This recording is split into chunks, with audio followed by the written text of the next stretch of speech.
Dr. Amanda Brooks rubbed her tired eyes and stared at the computer screen again. It was 3 in the morning at the Colorado Space Observatory, and she was the only person working the night shift. The big radio dish outside was slowly turning, listening to sounds from deep space. Most nights it only picked up random noise from distant stars, but tonight was different. Amanda had been studying space signals for 12 years. She knew what normal space noise sounded like. This was not normal. The signal coming through her headphones had a pattern. It repeated every 47 seconds, and inside that pattern were smaller patterns. It looked like math. She picked up her phone and called Dr. Kevin Martinez.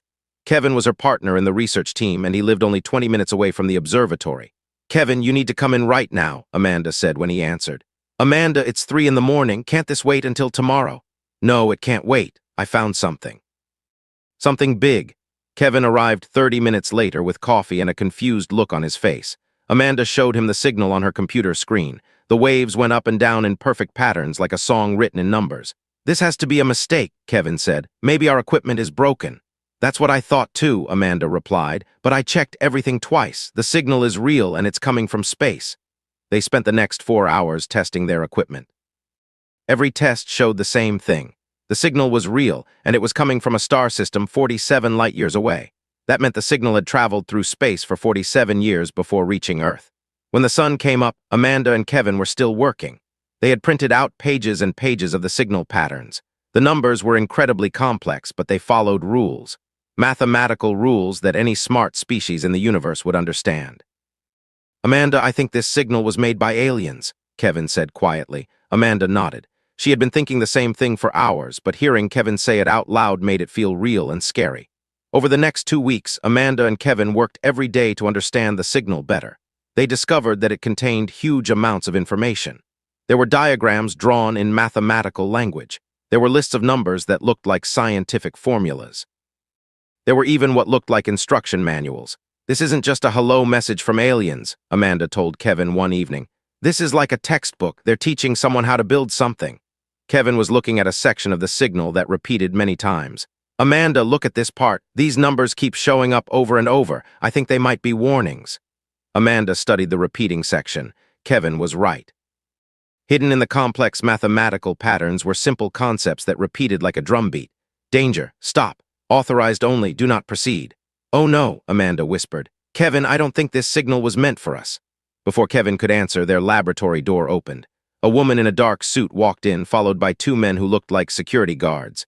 "Dr. Brooks and Dr. Martinez, my name is Dr. Lisa Turner. I work for the National Security Agency." "We need to talk." Amanda's heart started beating faster. "How do you know about our signal?" "Because you're not the only ones who found it," Dr. Turner replied. "Radio telescopes in Australia, Japan, and Europe have all detected the same transmission. As of yesterday, this project is classified as top secret."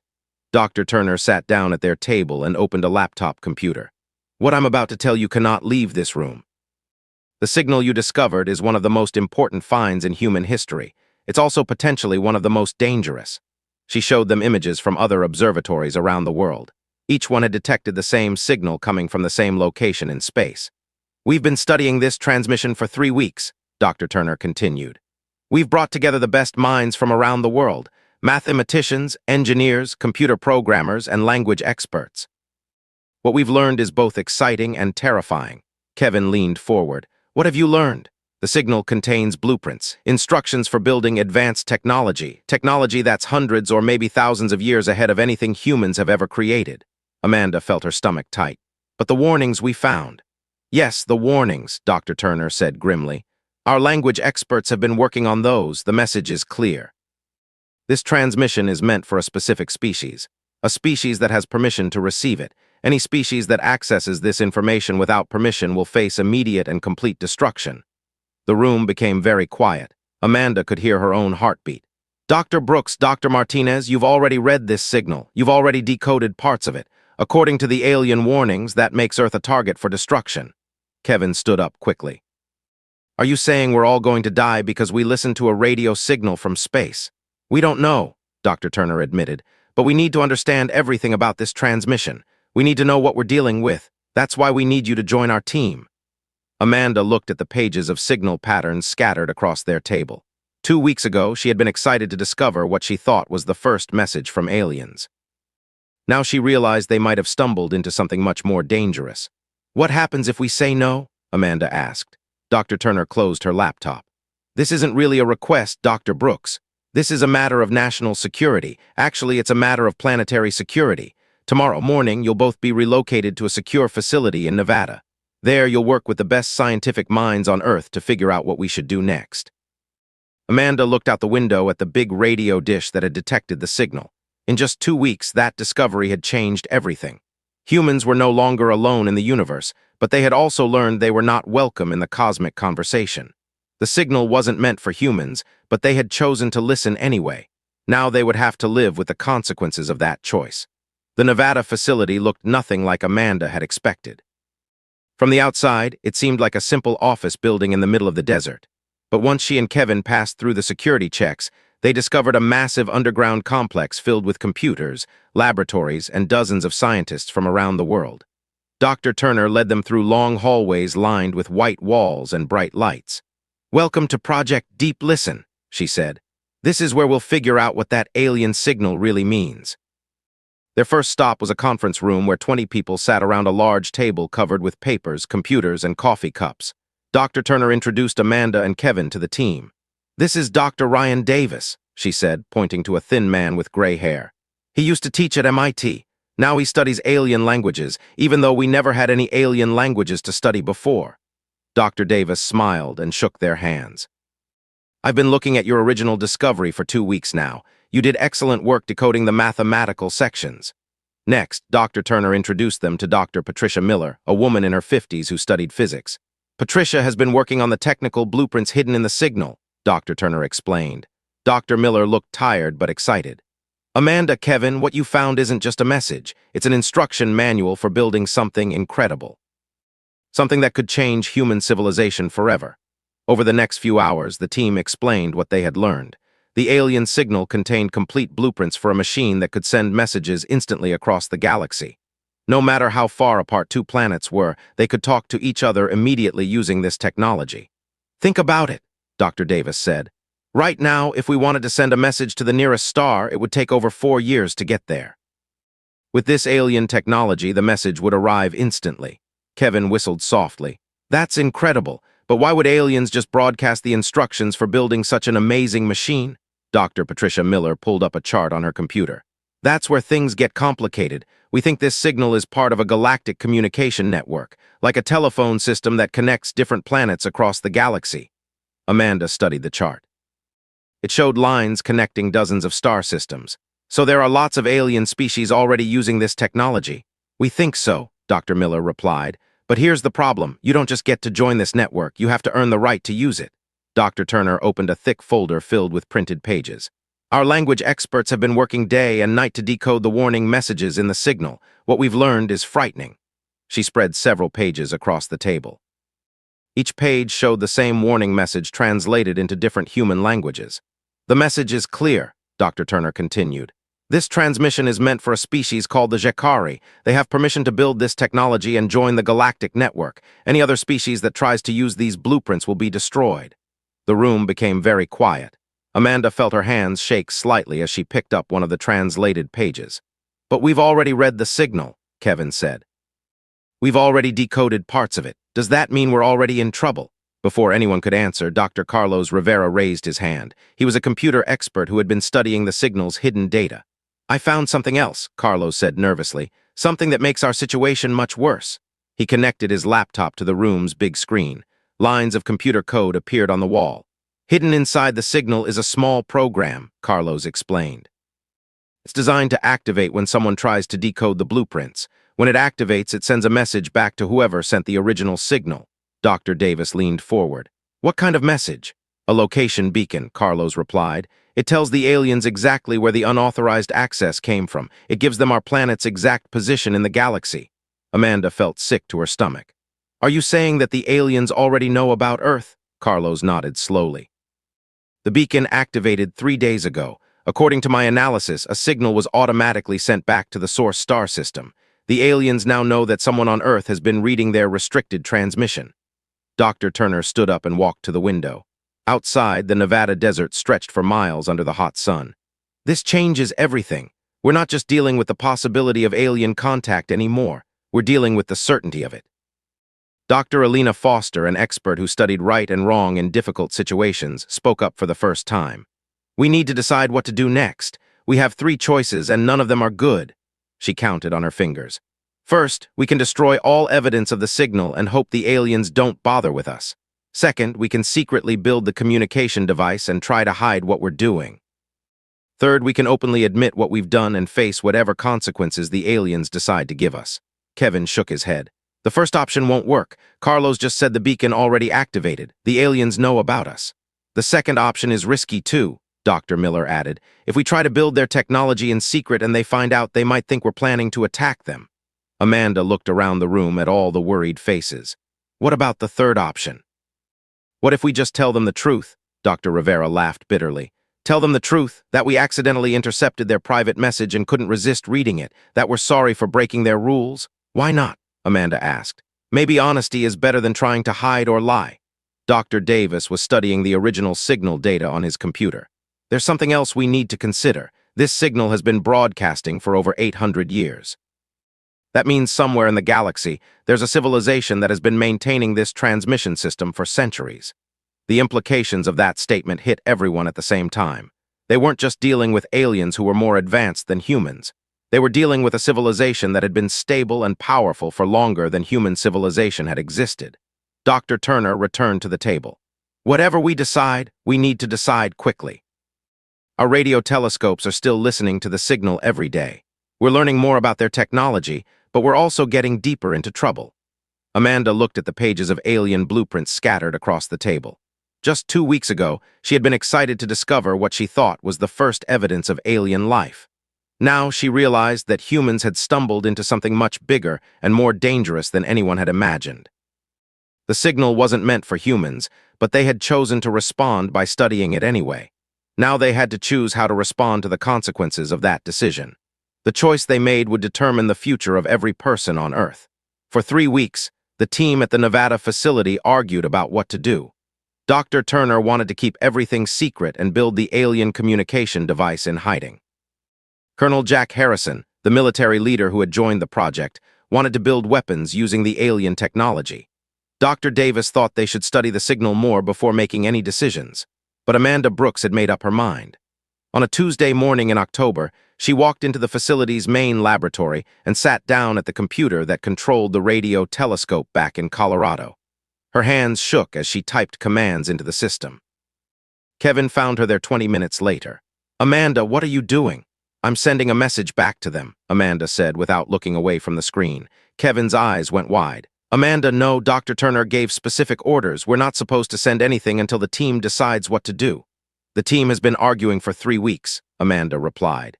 "Every day we wait, we're making things worse. The aliens already know we read their signal.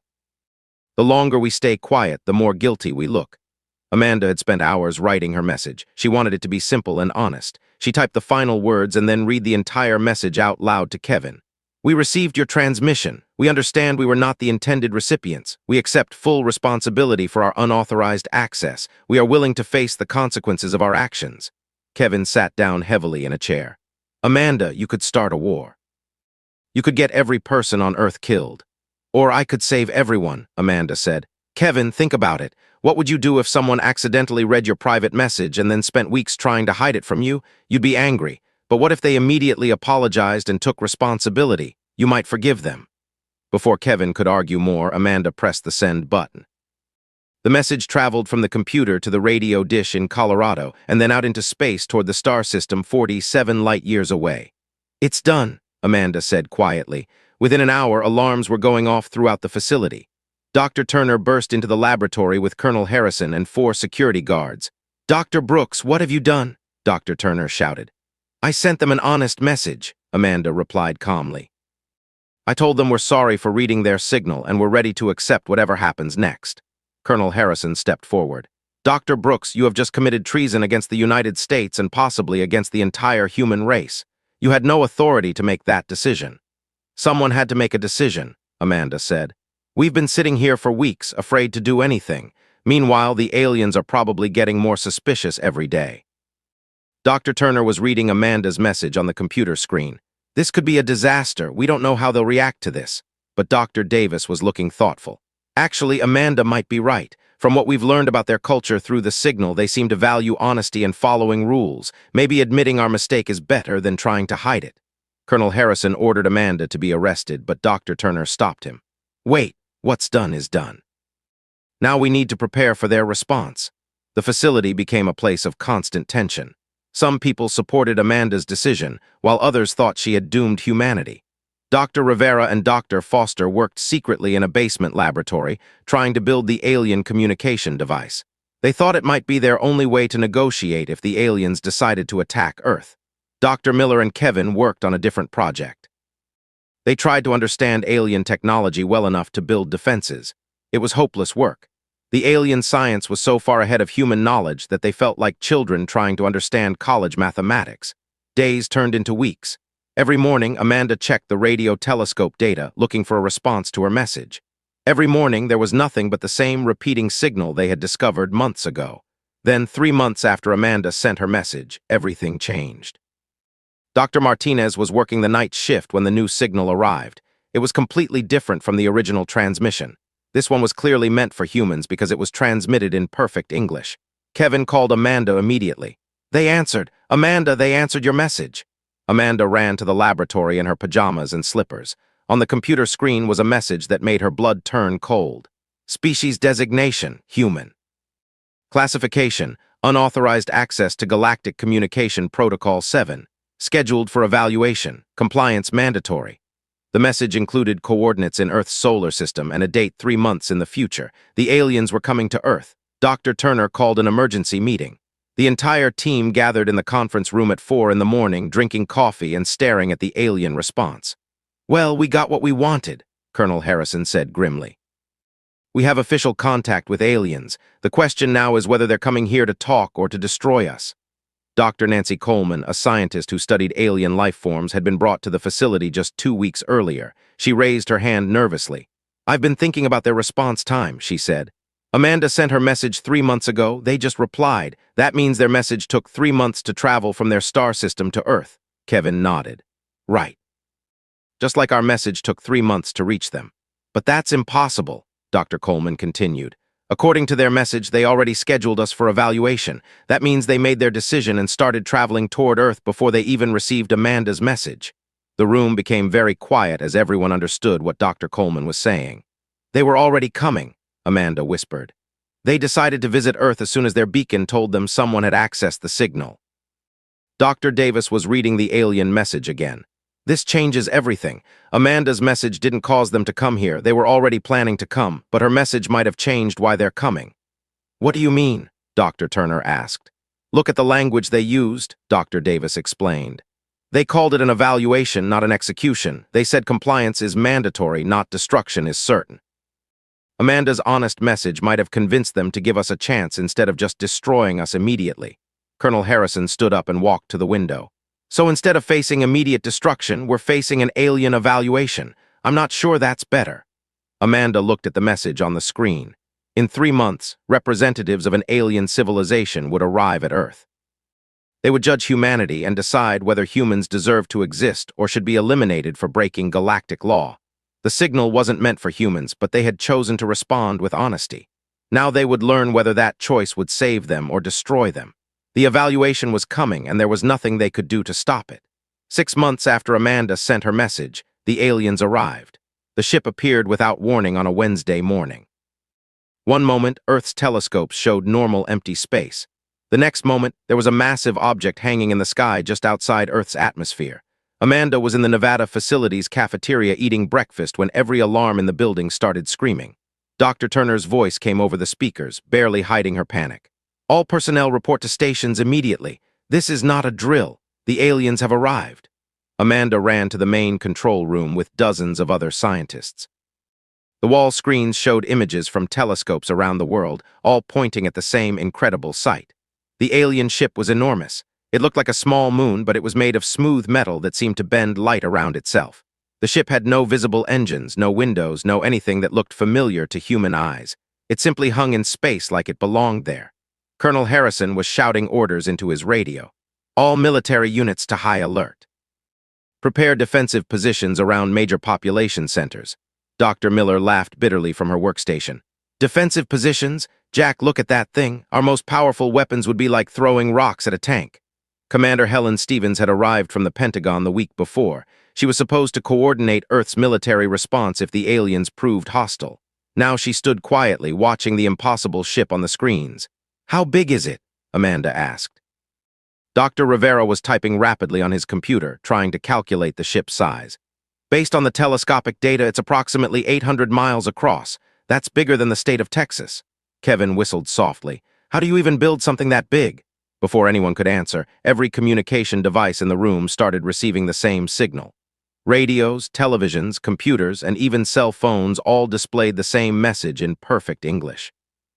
Greetings, inhabitants of Earth. We are the adjudicators. We have come to evaluate your species' unauthorized access to Galactic Communication Protocol 7. Dr. Amanda Brooks will serve as your primary representative. Prepare for evaluation proceedings. Amanda felt her knees go weak. They want me to represent all of humanity. Dr. Turner was reading the message over and over. Amanda, they know your name. They specifically requested you. That's because she's the one who sent the honest message, Dr. Davis said. They respect her for taking responsibility. The alien message continued. Evaluation will commence in 72 hours. Dr. Brooks will report to coordinates 40.7589 north, 111.8883 west at precisely 1200 hours Earth time. Come alone. Dr. Rivera quickly looked up the coordinates. That's in the middle of Utah, Salt Lake Valley. Colonel Harrison was pacing back and forth. Absolutely not. We cannot send a civilian to meet with hostile aliens. This could be a trap. They're not hostile, Amanda said quietly. If they wanted to destroy us, they would have done it already. That ship could probably wipe out our entire planet in minutes. Commander Stevens was studying satellite images of the alien vessel. Amanda's right. We're dealing with technology that's thousands of years ahead of ours. If they wanted us dead, we'd already be dead. Over the next 3 days, the facility became a center of frantic preparation. Dr. Peter Johnson, a historian who had been studying human civilization, worked with Amanda to prepare her presentation. They decided to focus on humanity's capacity for growth and learning rather than trying to hide human flaws. Don't lie to them, Dr. Johnson advised. Your honesty is what got us this chance. Keep being honest. Dr. Martha Bell, who studied human culture, helped Amanda understand what questions the aliens might ask. They'll want to know if we can be trusted with advanced technology. They'll want to know if we can learn from our mistakes. Meanwhile, Dr. Foster and Dr. Rivera had finally managed to build a working version of the alien communication device. It was crude compared to the original blueprints, but it worked. They thought it might help Amanda communicate more clearly with the aliens. Take this with you, Dr. Rivera said, handing Amanda a device the size of a laptop computer. It's programmed with everything we've learned about their language and communication protocols. On the morning of the evaluation, Amanda drove alone to the coordinates in Utah. The location was an empty field surrounded by mountains. She arrived exactly at noon and waited. The alien transport appeared without sound or warning. It was a small silver craft about the size of a school bus that seemed to create its own landing pad out of light. A door opened in the side of the craft, but no one came out. Amanda walked toward the ship, carrying the communication device Dr. Rivera had given her. As she approached the doorway, a voice spoke in perfect English from somewhere inside the craft. Dr. Brooks, welcome. Please enter. The inside of the alien ship was unlike anything Amanda had ever imagined. The walls seemed to be made of flowing light, and the floor felt solid but looked like it was made of stars. There were no visible controls or seats, just an empty space that somehow felt comfortable and safe. Dr. Brooks, I am Evaluator Prime of the Adjudicator Council, the voice said. Amanda could not see who was speaking. We have come to determine whether your species should be eliminated for violating galactic law or whether you should be given an opportunity to join the galactic community. Amanda took a deep breath. Thank you for giving us this chance. I know we broke your rules and I'm sorry. Your apology is noted, the voice replied. However, apologies are not sufficient. We must evaluate your species' potential for growth and responsibility. Tell us, Dr. Brooks, why should we not eliminate humanity for your unauthorized access to restricted technology? Amanda thought about all the preparation she had done with Dr. Johnson and Dr. Bell. She thought about all the arguments and debates at the facility. But in the end, she decided to give the simplest, most honest answer she could. Because we're willing to learn, Amanda said. We made a mistake, but we admitted it. We're not perfect, but we're trying to be better. We know we don't deserve this technology yet, but maybe someday we will. All we're asking for is a chance to prove that we can grow." The alien ship became very quiet. Amanda waited, not knowing if her words had saved humanity or doomed it. Finally, the voice spoke again. "Dr. Brooks, your response is unexpected. Most species that access restricted transmissions either deny their actions or immediately prepare for war. Your species chose a different path." Amanda felt a tiny spark of hope. "Does that mean you might give us a chance?" "That is what we are here to determine," the voice replied. "The evaluation has begun." The evaluation lasted 3 days. During those 3 days, Amanda stayed inside the alien ship while the adjudicators studied human civilization. They examined everything from Earth's art museums to its battlefields, from its hospitals to its prisons. They watched human movies, read human books, and listened to human music. They studied every war humans had ever fought and every peace treaty they had ever signed. Amanda answered hundreds of questions. The aliens wanted to know why humans created beautiful art but also built terrible weapons. They wanted to understand how the same species that could compose symphonies could also destroy entire cities. They asked about human love, human hate, human hope, and human fear. "Your species is very contradictory," Evaluator Prime said on the second day. "You have great capacity for both creation and destruction. This makes you difficult to classify." "That's because we're still learning," Amanda replied. "We're not finished growing yet. Every generation of humans tries to be better than the last one." On the third day, the adjudicators revealed something that shocked Amanda. They showed her records of 73 other species that had accessed restricted transmissions over the past 1,000,000 years. All of them had been destroyed. These species either denied their actions or responded with violence, Evaluator Prime explained. None of them showed the combination of honesty and humility that your species has demonstrated. Amanda looked at the records of dead civilizations. "What happened to them?" "They were eliminated," the voice said simply. "They proved they were not ready for galactic citizenship." "But we're different," Amanda asked hopefully. "You are different," Evaluator Prime confirmed. "Your response was unprecedented. For the first time in our records, a species has admitted wrongdoing and asked for the chance to learn rather than demanding immediate access to our technology." On the fourth day, the evaluation ended. Amanda was brought back to the Utah field, where dozens of government officials and scientists were waiting. The alien ship landed, and Evaluator Prime finally appeared. The alien looked surprisingly human-like, but taller and thinner, with pale blue skin and large silver eyes. It wore simple robes that seemed to shimmer with their own light. "People of Earth," Evaluator Prime announced, speaking to the gathered crowd but somehow being heard by every person on the planet. "We have completed our evaluation of your species." Amanda held her breath. Around the world, billions of people stopped what they were doing to listen. "Your species accessed restricted galactic technology without authorization. According to standard protocols, this violation requires immediate elimination. However, your response to this violation was unique in our experience." Dr. Turner, who had flown to Utah for the announcement, stepped forward. "What does that mean for humanity?" "It means we are creating a new classification in galactic law," Evaluator Prime replied. "You will be designated as an honest primitive species. Instead of elimination, you will be offered conditional membership in the galactic community." The crowd murmured with excitement, but Evaluator Prime raised a hand for silence. "This membership comes with strict requirements. You have 500 Earth years to demonstrate continued growth in wisdom and responsibility. During this time, you will receive limited technological assistance and guidance, but you must earn each advancement through demonstrated maturity." Amanda found her voice. "What kind of requirements?" "You must achieve global political unity within 100 years. You must eliminate warfare within 200 years. You must develop sustainable resource management within 300 years. Only after meeting these conditions will you be granted access to interstellar travel technology." Colonel Harrison, who had also come to Utah, looked skeptical. "And if we fail to meet these requirements?" "Then you will be quarantined to your solar system indefinitely," Evaluator Prime answered. "You will be allowed to survive, but you will never be permitted to travel to other worlds or contact other species." Dr. Davis stepped forward excitedly. "But if we succeed, we become full members of the galactic community." "Yes," Evaluator Prime confirmed. "You will gain access to technologies and knowledge accumulated over millions of years by hundreds of civilizations. You will become teachers yourselves, helping to evaluate and guide other developing species." Amanda felt tears in her eyes. "Why are you giving us this chance? Why didn't you just destroy us like the others?" Evaluator Prime looked directly at her. "Because you chose honesty over deception, responsibility over denial. These qualities are rare in the galaxy. We believe your species has the potential to become valuable contributors to galactic civilization." The alien reached into its robes and pulled out a small device similar to the communication technology Dr. Rivera had built. "This is for you, Dr. Brooks. You will serve as Earth's liaison with the adjudicators during your probationary period." Amanda took the device with shaking hands. "Thank you, we won't disappoint you." "We hope not," Evaluator Prime replied. "Remember, Dr. Brooks, the choice that saved your species was not accessing the restricted transmission. The choice that saved you was how you responded when you realized your mistake." 5 years later, Amanda sat in her office at the newly created Global Cooperation Center in Geneva. The device Evaluator Prime had given her sat on her desk, glowing softly with messages from alien civilizations across the galaxy. Humanity was making progress.